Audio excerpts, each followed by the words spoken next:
Assalamualaikum warahmatullahi wabarakatuh. Waalaikumsalam. Hari ini saya bersama sahabat saya. Itu tanda menyerah atau tidak, Pak? Ini Ya, ini tanda kita sudah setangan. dengan doa. Ya, saya kalau mungkin ke SMK Negeri 1 Bojong duluan saya. Betul. Terus Bapak nuturkan atau gimana ya? Oh, kita nggak kenal sebelumnya. Ini satu teman saya baru tapi cukup lumayan asik. Ilmunya cukup tinggi. Oh, tidak. Tidak dia apa? Bapak lagi puasa jangan bohong, Pak. Oke, Pak, boleh memperkenalkan diri dulu, Pak. Iya. Saya Ramlan, udah akuntansi di Picuk. Mulai mengajar 2019. 2019. Iya. Mudah berarti ya. Betul. Kayaknya apa yang Bapak? Kalau ini bukan masalah umum. Ya. Gini, Pak, secara pribadi saya lihat kenapa Bapak religiusitasnya kelihatan. Apa makna dari itu? Ya, salah aja ya. Enggak, maksudnya Salah penampilan. penilaian. Ini serius.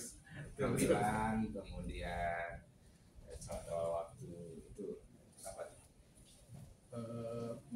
Kalau saya lihat sih mungkin standar religiusnya yang turun ya. Harusnya kan kalau itu menjadi standar apa ya? Standar minimal orang kan, orang mukmin kan. Harusnya begitu. Harusnya begitu. Tapi mungkin kebanyakan enggak ya. Orang mukmin kan harusnya sholat gitu. Iya, iya, iya. Bukan ini apa, bukan religius sebetulnya. Hanya mungkin standar religiusnya saat ini itu turun. Bapak menjadi kepala jurusan dari tahun Baru tahun kedua. dulu ya. Nah, pertanyaan nih Pak, saya juga meski guru agama ya, tapi juga manusia lah. Nah, Bapak pribadi melihat guru-gurunya banyak perempuan, kemudian siswanya juga, bahkan ada satu kelas yang nggak ada laki-lakinya sama sekali ya. Betul. Nah, itu bagaimana cara memanage atau apa ya? Mungkin kalau sama perempuan kan ada emosionalnya. Ini Bapak bagaimana cara mendorong? Ya, memang di akuntansi itu guru produktif laki-lakinya saya baru saya Baru ya. saat ini baru saya. Kemudian siswanya pun tidak lebih dari 1% laki-laki. Jadi laki-lakinya sedikit dibanding perempuan. Guru selain guru produktif juga awal kelas hanya beberapa orang yang jadi berkelas di saya laki-laki. Jadi memang ini hal yang cukup menantang sih ya di tengah pergaulan kita yang mungkin tidak sebanyak orang yang merasa perlu untuk dikontrol terhadap kaitan interaksi laki-laki dan perempuan. Nah, ini menjadi tantangan sendiri sih bagi saya gitu.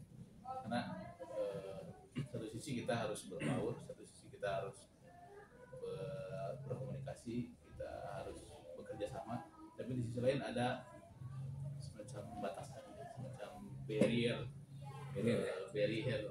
bagi kita laki-laki dan perempuan untuk berinteraksi. Oke. Kalau ada guru nih, misalnya laki-laki, bagaimana kiat Bapak untuk supaya apa ya, bukan kuat, karena kadang-kadang kan genderitas juga menentukan bagaimana pola atau metode dalam mengajar. Itu gimana? Ada perbedaan segitu atau enggak? Untuk sasaran sih nggak ada masalah ya, mau laki-laki atau perempuan, terutama ada pelajaran akuntansi. Hanya mungkin tadi di sisi karena tadi kembali ada batasan, sehingga kita itu sudah harus diatur bagaimana Islam mengatur, harus jaga pandangan, kemudian harus tidak boleh bersentuhan sesama dengan lawan jenis. Nah, itu yang sekarang ini mungkin saya lihat mulai hilang nilai-nilai itu ya. Jadi kita sesama guru, sesama siswa bersentuhan tangan. Saya kira tidak ada istilah dalam ulamanya, nanti saya betulkan kalau salah oleh Ustaz, bahwa kita nggak boleh kan megang. Oke. Mahrum ya. Sebelum kita masuk ke sana, gini Pak, kan tadi kan sudah Bapak bahas sendiri, ya saya juga melihat kebanyakan guru-gurunya kan perempuan, kemudian siswanya juga peserta didiknya perempuan. Nah, kenapa secara Bapak pribadi, kenapa ingin menggeluti di bidang akuntansi yang notabene perempuan? Gimana? Oh, maksudnya gender di situ ya? Saya kira enggak sih, akuntansi bukan. Akuntansi itu mungkin image masyarakatnya aja, tapi secara ilmu dia nggak ada gender, nggak ada masalah. Tidak ada halangan bagi laki-laki atau perempuan untuk mempelajari akuntansi. Karena banyak juga kalau kita lihat di tempat lain dosen-dosen laki-laki banyak, bahkan profesor laki-laki banyak kayak akuntansi. Bahkan yang menemukan akuntansi juga kan laki-laki. Oh. Saya kira enggak, maksudnya saya berpikir Nggak ada masalah. Ini kayak bidan apa ya? Atau kayak dokter. Dokter kan. Tapi di Cianjur sendiri gimana? Ini mah Cianjur aja skupnya. Cianjur saya lihat memang guru akuntansi laki-laki sedikit. Ya, itu siswa perempuan relatif lebih banyak daripada laki-laki. Ya sebenarnya tapi tadi mungkin ya image-nya tuh harus feminis gitu, harus rapi, tapi nggak ada sebetulnya. Dari apalagi sekarang perkembangan akuntansi sekarang itu kan lebih ke apa namanya, harus punya daya pandang yang jauh, karena dari awal itu kan akuntansi dibuat untuk mengerjakan hal yang otomatisasi. Dia di jurnal, dia bikin laporan gitu, sajikan laporan keuangan. Nah sekarang itu kan mulai bergeser tuh. Hal yang seperti itu dia dikerjakan oleh aplikasi, oleh robot. Semuanya sekarang harus punya pandangan yang jauh untuk akuntansi. Sehingga saya garis bawahi kalau akuntansi nggak terbatas gender, nggak ada masalah sebetulnya. Iya Pak, kan dalam ilmu kita sama-sama pelajar muda ya, pelajar pemuda Islam, kita paham bahwa ilmu itu tidak ada dikotomi agama. Nah, bagi Bapak sendiri yang mempelajari akuntansi secara mendalam, kira-kira apakah ada untuk kehidupan atau ada hubungannya enggak dengan kehidupan sehari-hari yang menunjang pada akhirat gitu? Kan sebetulnya semua ilmu itu akhirnya akhirat. Ya tentu saja di surat Al-Baqarah ayat 252 atau 53 yang tentang jual beli terus ditulis utang piutang saya lupa. Tentu saja kalau kita misalnya memandang akuntansi dari sudut pandang Islam, justru ini sebetulnya harusnya orang Islam yang pertama kali menerapkan hal ini.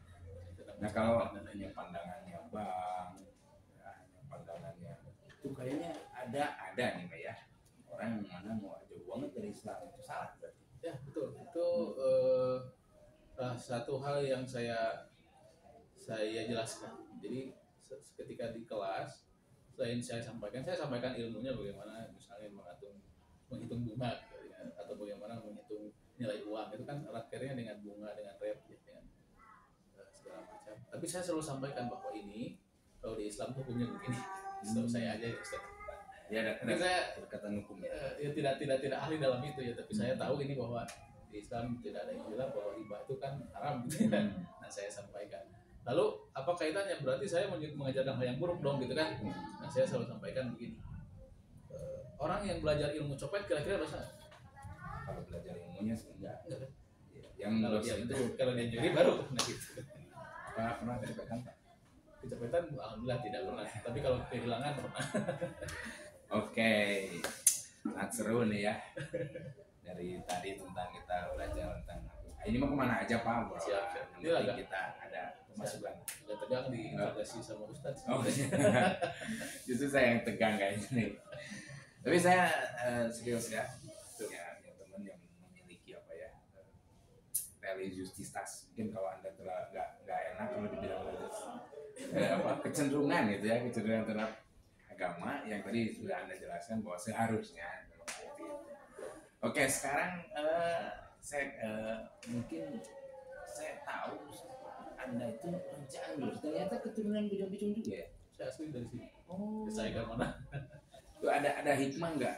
Orang sini ke Cianjur, balik tingkat dia, rumah kira-kira ini kan ilmu ini yang tidak ada di lain, karena ini pengalaman.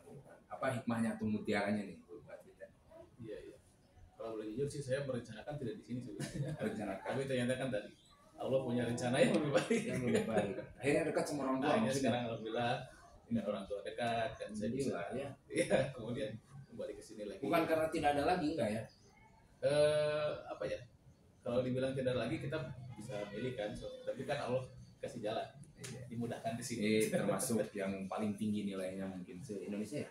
Wah, tidak. Oh, tidak perlu berlebihan. Tidak berlebihan. Maaf nih. Kayaknya dia tidak mau dilebih-lebihkan. Jadi gitu. Okay. Jadi hikmahnya apa? Kok bisa kembali lagi gitu di luar sana? Betul. betul. Saya dari awal itu kan eh, kuliah di Jakarta. Jadi sebetulnya saya merencanakan kehidupan di sana. Gitu, sebetulnya. Gimana? Karena ingin lihat Agnes Di menikah Jakarta. atau gimana? Enggak. Saya sempat kerja juga kan di sana. Iya iya. Kerja, kemudian ya seperti pada umumnya orang lah, kuliah kerja. Setelah itu saya mulai mencari gitu, makna kehidupan. Ini saya kira-kira kalau seperti ini terus nih, kayaknya nggak ada yang buat saya. Saya akhirnya Maaf nih, mulai bukan motongnya. Itu dari pola, dari cuaca, atau apa yang menyebabkan? itu dari selera aja sih, ya, Selera. dari selera saya aja. Banyak hal yang saya dapat di Jakarta itu senang sekali saya beberapa Pengalaman apa pasti? betul, banyak teman juga, tapi yang maksud saya nggak cocok tuh mungkin di sisi saya sebagai pribadi aja, selera saya bahwa kayaknya saya lebih cocoknya untuk di kampung gitu ya, gitu. Cocoknya di daerah gitu, pengennya punya tanah agak luas, punya kolam kayak gitu. Jadi hal seperti itu kan selalu saya terbayangkan ketika saya di Jakarta gitu. Hanya saya memutuskan udahlah pulang kampung aja, pulang kampung kan belum belajar. Nah sempat beberapa tahun di Cianjur, ternyata ada kesempatan untuk jadi guru, ya udah saya ambil. Jadi memang tidak berencana jadi guru sebenarnya. Oh, banyak nih sudah ketahuan teman kita ini. Tapi saya lihat walaupun ada yang ingin jadi guru tidak minat, akhirnya tidak mengerjakan apapun, tapi beliau insya Allah administrasi juga jalan Pak. Ya alhamdulillah. Oke, Hikmahnya itu Pak. Hikmah ya. Jadi kita tuh kadang-kadang suka so tahu ya, mengerjakan sesuatu. Kadang-kadang kita suka merasa proper dengan apa yang kita siapkan. Ternyata tidak. Allah punya cara lain untuk ngasih kita sesuatu. Al insan kita bir, wallahu takdir. Manusia hanya berencana, Allah yang Siap. Begitu. Saya juga nggak tahu hari ini harus ngobrol sama Bapak. Kemudian saya juga nggak tahu hari ini berada di SMK Tubing. Ya, ngalir saja ya kehidupan kita ternyata. Wah, super sekali ini Pak. Ya, terima kasih telah mau berbincang-bincang. Mudah-mudahan ada manfaatnya lah. Terutama di bulan Ramadan ini. Oh, gimana kabar keluarga saya? Alhamdulillah.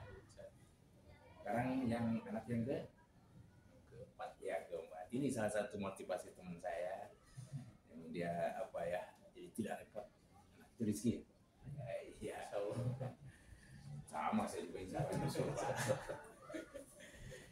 Ya, terima kasih dan mudah-mudahan nanti next kita akan banyak lagi lah sesuatu yang digali dari sahabat kita. Ketemu lagi di Nanang Setiawan channel. Mudah-mudahan ada manfaatnya. Terima kasih Pak Rahman. Assalamualaikum warahmatullahi wabarakatuh.